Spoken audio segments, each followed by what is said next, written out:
Hello everybody, Ben Woodruff here with the Hutchings Museum. Today we are going to visit the site of some ancient Puebloan ruins. We're going to go inside and check them out. This is a really neat location and one that we're excited to share. I kind of lost my voice a little, so listen close so you'll be able to hear me still. But this is a really cool site because this area is so desolate. Now, at the time that these people anciently lived here, it was wetter, but it was still very dry.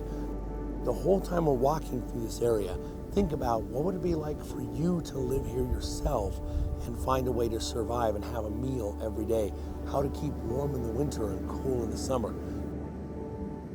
We're going to check this out. It's going to be really cool.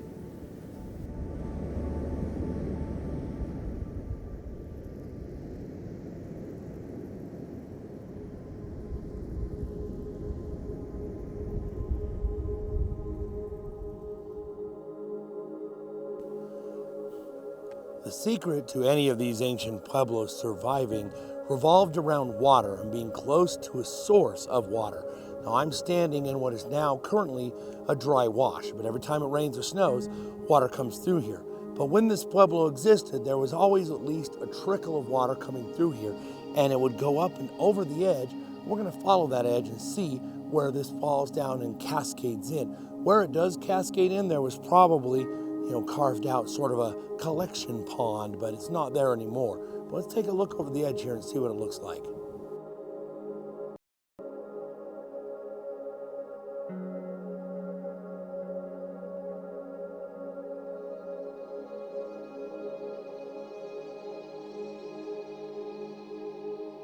We're going to go down into these ruins, into this little village here, but you got to think about the idea of building here. You're in a desert environment where water, everything revolves around water, but you're right in the pathway of water and you have a natural shelter already half built. So even if you did nothing else but build a fire under one of these alcoves, you've got a great place to live compared to being out in the open air. But then add to that the structures that we're going to take a look at and you have an incredible place to live. We're going to go down in here and see some of these granaries, some of these pueblos and this kiva, but we're going to loop around and climb down in.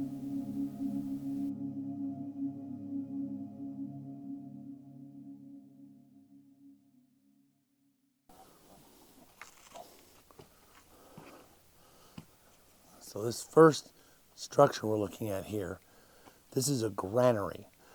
This is not for dwelling, but I mean, you can use anything for anything, right? In a survival situation, if you got a lot of people that need a place to stay, you can stay. But the point of a granary is to store food.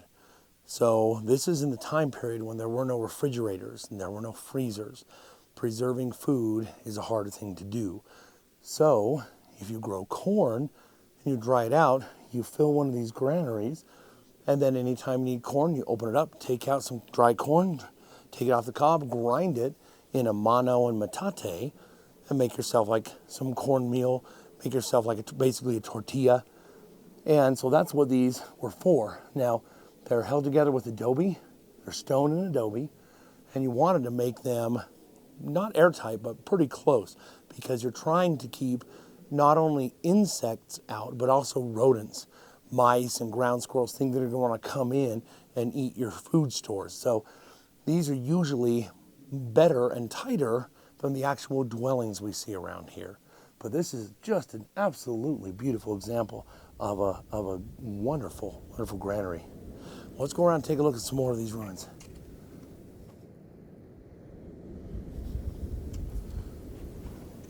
So here we have more dwellings. This one over here is probably a granary, but these bigger ones are dwellings. And what's really neat is looking up above these structures,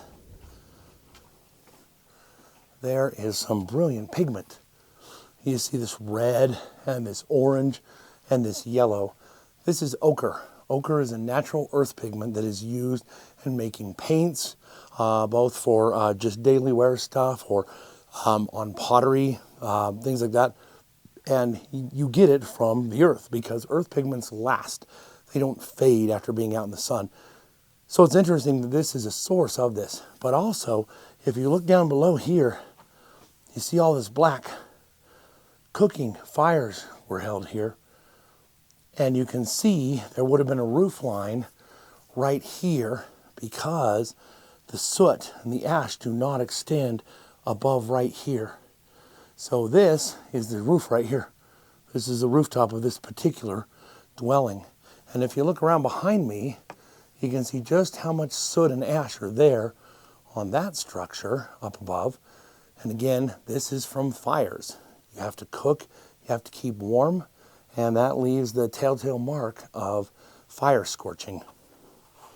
A lot of times in these ancient dwellings, you find that they get taken over by things like owls.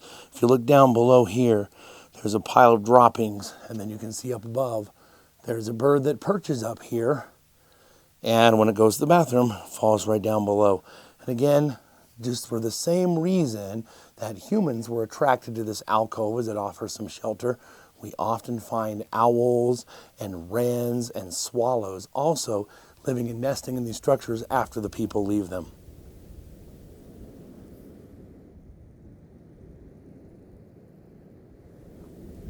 Looking at this site, there's structures that are still intact.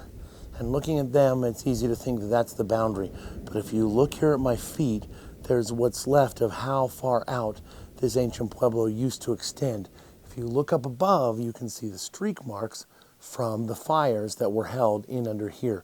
So again, all of this, there were many, many rooms right here, even right here in front of us, coming way out, jutting 20 feet that have collapsed in. They have not been excavated, so now it's just a pile of rocks and whatever is down inside. It's kind of cool to see that and envision what it might have looked like when it was all intact.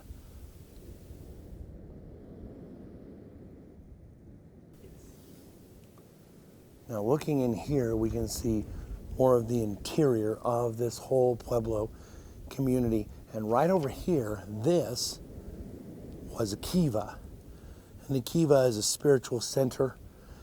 And if you look around each side, you can see what's left of little pillars, little columns. If you don't know what these are, they might just look like chairs or something. Each one of those little pillars propped up logs that wrapped around and around and around, higher and higher and higher, until you had a roof several feet higher up. So this would have been accessed from a ladder from above going down in. But again, this is a spiritual structure, and we're going to go in deeper and take a look at some of the rest.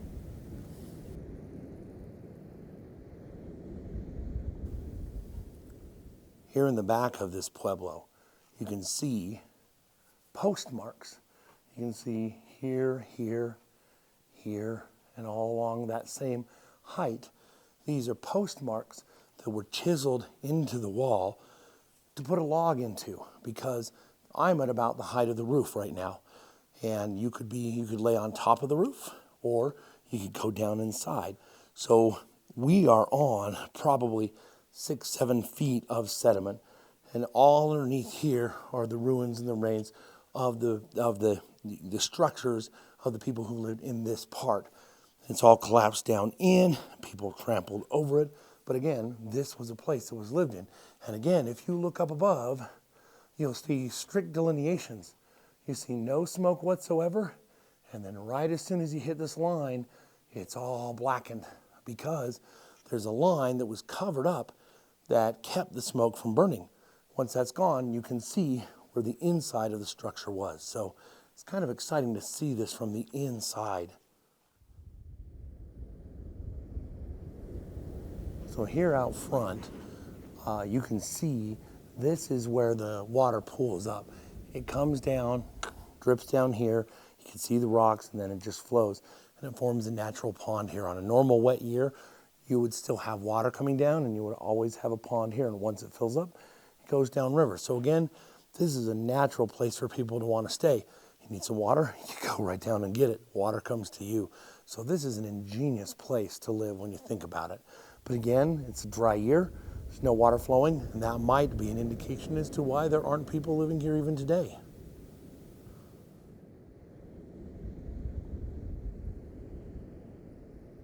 This side of this entire Pueblo structure has almost no structure whatsoever. You can see a few rock rings where there was minor structures, but for the most part, this is a big, vast, open area. But up above, it is absolutely scorched with carbon from fires. So this is likely interpreted to be the main social hub. This is where you grind your cornmeal. This is where the kids are playing. You're butchering up some meat, you do it here. This is kind of the social epicenter. If you're doing communal cooking, you do it here. And so you don't have to have a structure to do that, and all the fire builds up. And again, thinking of this place back then, it's amazing to think of, maybe a few hundred people just hanging around in here and having a social time. This would have been kind of like the Grand Plaza, so to speak, the place to hang out, the place to spend time with everybody. It's safe, you've got an eye shot of where everybody is, so you're good. But again, how many stories were told here? How many dances took place here? How many meals were prepared here? How many children were scolded for being too loud here? All happened right in this big, huge, open alcove. Would have been neat to see. And you can only imagine, it's only a few hundred years ago, this was taking place right here. Well, we're going to go further around the corner. I'm going to show you something very interesting that I haven't seen at any other site. We're over now in a different area at this site, just a little off from the rest of the area. Now you have this base sandstone here, but then up above you have this red stuff. This is all just piled up, and I think it's something very interesting. We're going to get back in here to this next ruin, and I'll tell you what I think it is, and it's something I've never seen anywhere else from any other ruin. So let's go on up inside and see. This is a very unusual sight. Behind me is a cave that goes back, 20, 30, 40 feet, but there's only a few feet up. And then there's all this red stuff, and there's this one lone granary, again for storing dried corn. This stuff is adobe. When you look at this granary behind me, these structures and these pueblos are made out of rocks cemented together with adobe. And I often wonder, where do people get the adobe? Adobe's kind of like a clay. Well, this is just a huge, massive deposit of it. So the strange thing about this is, how did it get here? Did it come through natural causes? Could be possible. There's a wash here, so maybe in prehistoric times, maybe when the river was flowing, it deposited all this clay here. It's possible. Or did people get it and bring it here and heap it up to use it as a storage? And then when you're going to add another room, you just grab a few clumps of this, take it over there, and get it wet and cemented between a couple of rocks. We're not sure, but back there, there's no sign of habitation. But there's just the soot from the smoke back here. Somebody was cooking or living back here anciently. What I think happened, based off of the evidence, is it's certainly possible that this was a much more ancient site, maybe even going back closer to the Ice Age, that this was a hunting camp. People lived back here, camped back here, hunted, and then thousands of years later, once these ancestral Puebloans were living in this area, that they used this as a strategic storehouse for adobe. And they just bring it, clump it here, add a clump, because you look, it looks all just heaped up. And if you look over on this side, you can even find handprints on this big old huge heap of it. So again, adobe was a precious resource to the ancestral Puebloan people. So it's possible that they just build it up here, and if you needed to build over there, you just took some of it and went over there and did your construction. It's a pretty good idea. We don't know if that's the case, but again, there's no way a person would be cooking back there the way you have this stuff heaped up here now. The way this adobe is all heaped up, if you cooked back there, you're going to smoke yourself out. But somebody cooked and lived back there at some point. So it was likely from a much earlier time than the rest of this dwelling we've seen here.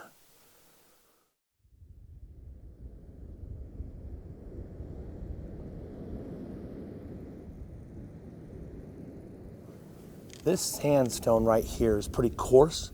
It's really good for shaping things.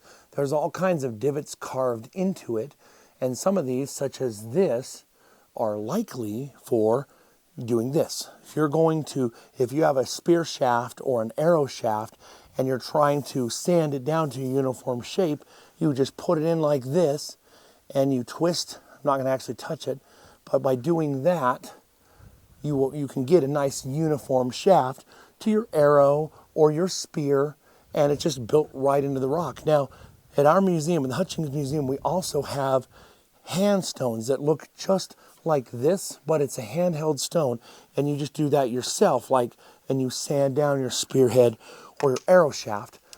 But these are built right into the rock, and people use them that way. And you can see higher up, there's also some other rounded divots where people seem to also use them to shape something in some way. This right here also, you can see this kind of spiral structure. Not sure what that is. And again, you can see these lines where somebody just clumped more of this clay on and built it up and built it up. Again, this is not a normal building technique. What we have over here with this granary, this is normal, where you have stone held together with adobe. But this is just heaps of raw adobe for no other reason. And so again, I think this is a strategic storage of adobe itself to be used for building structures, which again, I've never seen that anywhere else.